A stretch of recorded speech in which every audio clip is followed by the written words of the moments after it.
নমস্কার বন্ধুরা, প্রেরণা বাংলা মোটিভেশন চ্যানেলে সবাইকে আমন্ত্রণ। স্বর্গ ও নরক কি, কোথায় রয়েছে স্বর্গ বা নরক, এই নিয়ে রয়েছে নানান কৌতূহল। সত্যি কি স্বর্গ ও নরকের কোনো অস্তিত্ব রয়েছে, নাকি সবই কল্পনা? একজন যোদ্ধা যুদ্ধ করতে গিয়ে মৃত্যু ও হত্যার সম্মুখীন হতে হতে শেষে এসে পৌঁছলেন জীবন জিজ্ঞাসা নিয়ে একজন সাধুর কাছে। সাধুকে এসে প্রশ্ন করলেন, মহাত্মা, স্বর্গ ও নরক বলে সত্যি কি কিছু আছে? সাধু উত্তরে বললেন, তুমি এই সমস্ত জানবার কে হে? হাতে ঘা লেগে গেল সেই যোদ্ধার।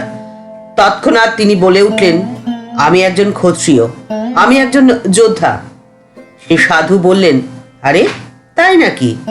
কিন্তু তোমাকে একটা ভিখিরির মতো দেখতে লাগছে। তবে তোমার একটা তলোয়ার আছে বটে, ওটা খুবই ভোঁতা। আমি নিশ্চিত ওটা দিয়ে তুমি আমার মাথা কাটতে পারবে না। সেই যোদ্ধা তখন প্রচন্ড ক্রুদ্ধ হয়ে খাপ থেকে তলোয়ারটা খুলে ফেললেন। সেই সাধু তখন হেসে তাকে বললেন, এই দেখো, তুমি নরকের দরজা খুলে ফেললে। যোদ্ধা তখন লজ্জায় আচার্যের পায়ে লুটিয়ে পড়লেন। তার এই অবস্থা দেখে সাধু বলে উঠলেন, এই তো, এবারে তুমি নিজেই দেখো, তুমি কিরকম করে স্বর্গের দরজাটা খুলে দিলে। মানুষের রক্ত মাংসের শরীর একদিন পঞ্চভূতে বিলীন হয়ে যায়।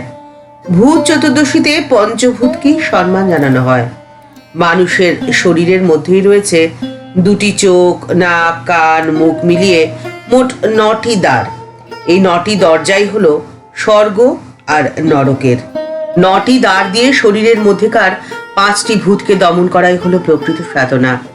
শুভ এবং অশুভ কাজের মধ্যে দিয়েই খুলে যায় নরক বা স্বর্গের দরজা। মানুষের দেহের ডান দিকে রয়েছে নরকের দরজা, কারণ ওই দিকেই হয় কামনার বিস্তার। মানুষের ভালো ও মন্দ সমস্ত কাজের সাক্ষী থাকেন 14 জন। এরা হলেন সূর্য, চন্দ্র, বায়ু, অগ্নি, আকাশ, পৃথিবী, জল, দিন, রাত্রি, উষা, সন্ধ্যা, ধর্মকাল এবং পরমাত্মা। মুনি ঋষিরা বলে গেছেন, মানুষের হৃদয়ের মাঝেই সবকিছু সমাহিত হয়ে রয়েছে। শূন্যতা এবং পূর্ণতার সমস্ত বোধ আসে ওই হৃদয় থেকেই, কারণ হৃদয় যে একটা আস্ত আকাশ। ওই আকাশেই লুকিয়ে রয়েছে মানুষের প্রকৃত চেতনা। এই চেতনায় কি হয়? চেতনার জাগরণে ব্রহ্মশক্তির হদিশ মেলে। ঋষিরা বলছেন, মানুষের হৃদয় হলো এক সমুদ্র, তার ওপরেই আলো এসে পড়েছে, আর সেখানেই একটি পদ্ম ফুটে উঠল। যে পদ্ম ফুটেছে সূর্যের দিকে মুখ করে তাকিয়ে। এই হৃদয় কমলকে যারা উপলব্ধি করতে পারেন, তারাই তো অন্তরাকার স্বরূপ ব্রহ্মশক্তির হদিশ পান।